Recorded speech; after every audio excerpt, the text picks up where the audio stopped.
ये सियासतदान तो नहीं सीखे हैं, हमें सीख जाना चाहिए कि किसी को मुल्क को दुश्मन करार देना या फैसलों को मुल्क दुश्मन करार देना मेरे ख्याल से ये दुरुस्त नहीं है। लेकिन इस पर हमारी बड़ी वाज़ेह राय पहले भी थी, मेरी तो एटलीस्ट थी कि गलत फैसला है। आईएमएफ वो फोरम नहीं है जिसको आप खत लिखें और ये कहें कि आप इंश्योर करें कि पाकिस्तान में फ्री एंड फेयर इलेक्शंस हुए हैं, और अगर नहीं हुए तो आप इसका ऑडिट कराएं। इसकी जिम्मेदारी आईएमएफ पे नहीं आती। पहले मैं जरा इस कंटेंट पे आ जाता हूं क्योंकि इसमें भी कॉन्ट्रडिक्शन है, और फिर मैं आपको इसकी वजह बताता हूं कि क्यों मैं समझता हूं कि IMF is not the right forum. एक तो इन्होंने लेटर में शुरू में थोड़ा सा इसको डाउन प्ले करने की कोशिश की, शायद जो क्रिटिसिज्म हो रहा था उसकी वजह से, जिसमें उन्होंने कहा कि आईएमएफ जो फैसिलिटी देना चाहता है पीटीआई उसमें रुकावट नहीं बनना चाहती इस खत के जरिए। लेकिन अगर आप नीचे जाके पढ़ेंगे तो फिर वो ये कहते हैं कि जिन गाइडलाइंस का हमने अपने खत में जिक्र किया है उसको इंप्लीमेंट करना जरूरी है, यानी कि जो गुड गवर्नेंस की गाइडलाइंस है उसको आप इंप्लीमेंट करें और फिर जो है आप उनको ये ग्रांट करें फैसिलिटी। यानी ऊपर कह रहे हैं रुकावट नहीं बनेंगे, नीचे कंडीशन कर दिया इस बात से भी, और दूसरा फिर ये भी कहा है कि आप इसका ऑडिट करवाएं। ऑडिट मतलब यकीनी बनवाएं। देखें, जब आईएमएफ गुड गवर्नेंस की जो बात करता है वो आपकी इकोनॉमिक गुड गवर्नेंस की बात करता है, फिस्कल डिसिप्लिन की बात करता है, टैक्स कलेक्शन की बात करता है, लीकेजेस ना हो आपके सिस्टम्स में, करप्शन ना हो, इन चीज़ों की वो इंश्योरिटी मांगता है। वो ये नहीं कहता आपसे कि आपका जो इलेक्शन सिस्टम है वो बिल्कुल फ्री एंड फेयर होना चाहिए, आपके यहाँ ह्यूमन राइट्स जो है वो वायलेशन नहीं होना चाहिए, फंडामेंटल राइट्स की खिलाफ वर्जी नहीं होना चाहिए। ये आईएमएफ के चार्टर का हिस्सा नहीं है, और इसकी बहुत सारी एग्जांपल्स हमारे सामने मौजूद है। मुबशर, सबसे पहले तो आप ये देख लें, परवेज मुशर्रफ के दौर में हम गए थे आईएमएफ के पास, उस वक्त कौन सा कोई डेमोक्रेटिक सिस्टम था? सबको पता है, एक डिक्टेटर है, वो सदर बन के बैठा हुआ है, उसके नीचे एक असेंबली है। वाज़ेह तौर पे था कि कोई प्रॉपर डेमोक्रेटिक सिस्टम वहां पे मौजूद नहीं था। इस वक्त दुनिया में जो सबसे सेकंड हाईएस्ट बोरोवर है आईएमएफ लोन का वो इजिप्ट है। पहले नंबर पे अर्जेंटीना है जिन्होंने 46 बिलियन इस वक्त लोन लिया हुआ है आईएमएफ से, और दूसरे नंबर पे इजिप्ट है 18 बिलियन डॉलर के साथ। अब 10 साल पहले जो कू हुआ था उसके बाद से हम देख रहे हैं कि एलसीसी जो है वो प्रेसिडेंट बन के वहां पे बैठे हुए हैं, यानी कि एक नाम नहाद जमहूरियत है, एक डिक्टेटर उस मुल्क पे इस वक्त नाफिज है, लेकिन आईएमएफ उसको लोन देता है क्योंकि आईएमएफ का मकसद ये नहीं है कि वो देखे कि आपकी हुकूमत, आपके मुल्क में किस किस्म का गवर्नेंस सिस्टम है। वो सिर्फ ये इंश्योर करना चाहता है कि हम जो लोन दे रहे हैं हमें वो वापस मिलना चाहिए, और आप इंश्योर करें कि जो हम गाइडलाइंस दे रहे हैं, इकोनॉमिक गाइडलाइंस, उसको आप इंप्लीमेंट करेंगे। 2018 में अल-सिसी जो है वो दोबारा प्रेसिडेंट इलेक्ट हुए थे। उस इलेक्शन के बारे में आप पढ़ लें, सारे जो कैंडिडेट्स थे ऑपोजिशन के वो विड्रॉ कर गए थे, कोई कैंडिडेट ही नहीं था।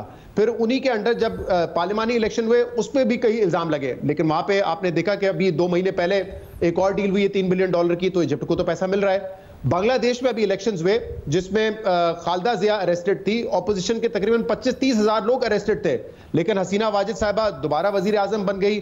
तनकीद हुई, दुनिया भर में खत लिखे गए, दुनिया भर में जो मॉनिटरिंग एजेंसीज है इलेक्शन, उन्होंने इस पर तनकीद की, लेकिन बांग्लादेश भी आईएमएफ प्रोग्राम में, आईएमएफ ने अपना ना प्रोग्राम खत्म किया ना उसके पे कोई उन्होंने कमेंट किया। तो देखें, ये बात दुरुस्त है कि इमरान खान साहब से आईएमएफ की टीम आके मिली थी, लेकिन उस वक्त एक ट्रांजिशन का मामला था, केयरटेकर गवर्नमेंट आनी थी, इसलिए तमाम जो इलेक्टेड लीडर्स हैं उनको ऑन बोर्ड लेना जरूरी था, और फिर एक बैकग्राउंड भी था कि इमरान खान पहले भी आईएमएफ का प्रोग्राम डिरेल करके गए थे, तो इसलिए वो मुलाकात हुई थी। उस तरफ उस वक्त सिनेरियो ये था। लेकिन आईएमएफ इंश्योर नहीं कर सकता। हाँ, वो ये कह सकता है कि मुल्क में इकोनॉमिक स्टेबिलिटी हो, वो ये कह सकता है कि सियासी स्टेबिलिटी होगी तो इकोनॉमिक स्टेबिलिटी होगी, लेकिन ये पॉलिटिकल स्टेबिलिटी इंश्योर करना, फ्री एंड फेयर इलेक्शन करवाना, या उसकी ताकीद करना, या उसका ऑडिट करवाना, ये आईएमएफ की जिम्मेदारी नहीं है।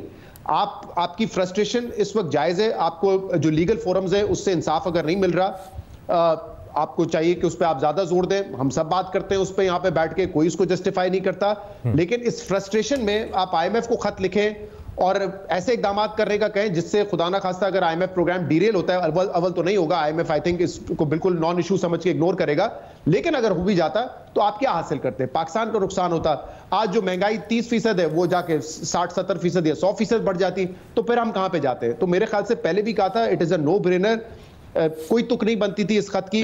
अब उन्होंने उसको माइक देने की कोशिश की, लेकिन फिर भी मेरे ख्याल से it's useless piece of paper, इससे कोई फायदा नहीं होगा। लेकिन शहजाद, ये भी कि एक तो बहुत तशवीशनाक बात, बेल आउट पैकेज के वक्त ये कहना आईएमएफ को कि पाकिस्तान के सियासी इस्तेहकाम को मद्देनजर रखा जाए, माजी में इसकी ऐसी मिसाल नहीं मिलती। तो जो आप कह रहे हैं कि आईएमएफ इस खत को फिर नॉन इशू समझेगा, या रिएक्शन क्या एक्सपेक्ट किया जाए आईएमएफ की जानिब से? बिल्कुल देखिए, again I will repeat, IMF बिल्कुल ये कहता है कि इकोनॉमिक स्टेबिलिटी के लिए सियासी स्टेबिलिटी जरूरी है। और जो आईएमएफ का ये जो प्लान भी था $3 बिलियन का, ये 9 महीने का इस तरह डिजाइन किया गया था कि एक इंस्टॉलमेंट मिल जाएगी जो उस वक्त गवर्नमेंट थी पीडीएम की, एक केयरटेकर सेटअप को मिल जाएगी, और फिर जब ट्रांसफर ऑफ पावर होगा तो एक नई गवर्नमेंट आ जाएगी। और आईएमएफ ने प्लान बाकायदा इसी तरह दिया था कि पाकिस्तान में इलेक्शंस होने चाहिए ताकि एक सेटअप आए, डेमोक्रेटिक सेटअप हो, ट्रांजिशन हो और ये कंटिन्यू रहे। लेकिन इसका मतलब ये नहीं है कि वो फिर वॉचडॉग बन जाएंगे और फाफिन की तरह, या पाटन जिसका एग्जांपल दिए कि वो वॉचडॉग बन के देखेंगे कि आपके इलेक्शन दुरुस्त हुए या नहीं हुए। दुनिया भर से रिपोर्ट्स आ रही है, ईयू ने कहा है, अमेरिका ने कहा है, बरतानिया ने कहा है, सबके तहफुजात है पाकिस्तान के इलेक्शंस पे।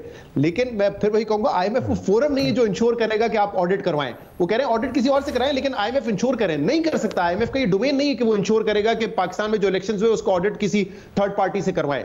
तो इसीलिए मेरे ख्याल से इससे कोई फायदा नहीं होना। पहले भी मैंने कहा था बैड पब्लिसिटी के अलावा और कुछ नहीं मिलेगा, और आज भी यही हो रहा है।